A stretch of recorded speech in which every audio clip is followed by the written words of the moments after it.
ये कहानी है कानपुर की एक बेवफा पत्नी की।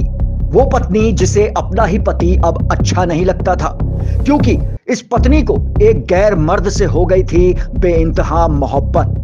गैर मर्द से इश्क लड़ाने में ये पत्नी इस कदर अंधी हो गई कि उसे ना तो 7 फेरों के 7 वचन याद रहे और ना ही समाज की परवाह।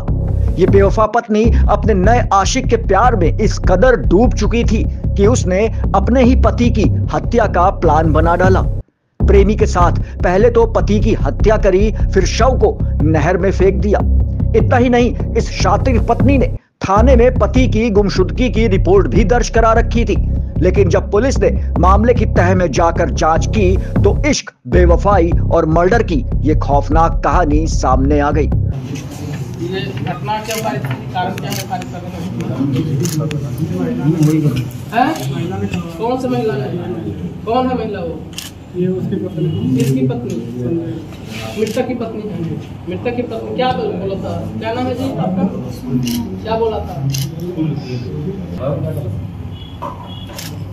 क्या कहा था बताओ ना। इन्होंने कहा था इसको हटा देना। और तुम्हारे साथ में कौन कौन था? अकेले थे। कहाँ के रहने वाले हो? मिर्जापुर। यहाँ कब से रह रहे थे? डीसीपी साउथ रविंद्र कुमार ने प्रेस वार्ता करके बताया कि पत्नी सुमन यादव ने अपने प्रेमी राजेश कुमार के साथ बीते 22 सितंबर को पति संजय यादव की चाकू से गोद कर हत्या करने के बाद शव को गुजैनी नहर में फेंक दिया था। अब दोनों को गिरफ्तार करके सलाखों के पीछे भेज दिया गया है। हत्या में प्रयुक्त चाकू, खून से सने कपड़े, मृतक की साइकिल और मोबाइल बरामद हो गया है। हालांकि पुलिस मृतक का शव अभी तक बरामद नहीं कर पाई है। संजय यादव उर्फ अग्रजपाल की हत्या करने वाली उसकी पत्नी सुमन ने पुलिस को गुमराह करने के लिए रावतपुर थाने में गुमशुदगी भी दर्ज कराई थी, ताकि किसी को भी उस पर शक ना हो। मूल रूप से फर्रुखाबाद के नगला बहादुर गांव निवासी तुलाराम ने बताया कि उसके बेटे संजय की शादी वर्ष 2004 में छिबरामऊ के बहादुरपुर गांव निवासी सुमन से हुई थी। संजय और सुमन के 2 बच्चे हैं। बेटी तनु 13 साल की और बेटा देवेश 16 साल का है। संजय 4 साल पहले पत्नी सुमन और बेटी तनु को लेकर कानपुर आया था, जहां रावतपुर में वो किराए का मकान लेकर रहता था। संजय गुड़गांव में प्राइवेट नौकरी करता था, जबकि सुमन दादानगर स्थित एक प्लास्टिक फैक्ट्री में काम करती थी।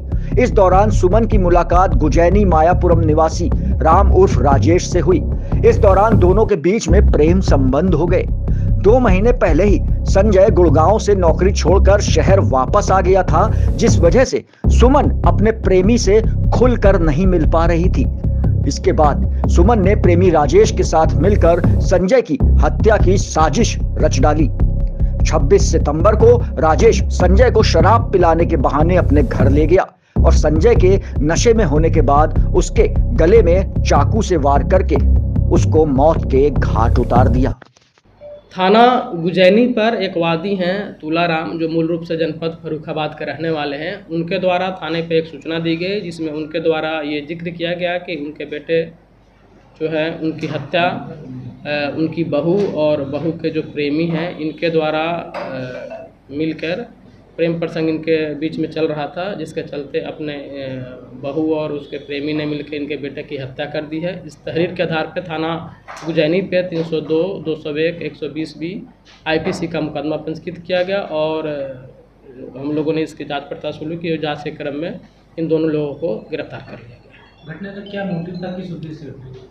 ये जो अभियुक्त है जिसका नाम राजेश है और जो मृतक है उनकी पत्नी जो सुमन यादव है, दोनों के बीच पिछले 3-4 सालों से प्रेम प्रसंग चल रहा था। और जो मृतक है ये अपना गुड़गांव में काम कर रहे थे, वहाँ पे रह रहे थे। इसकी पत्नी का कहना है कि ये हमारे संपर्क में नहीं थे, पिछले कई सालों से बाहर रह रहे थे।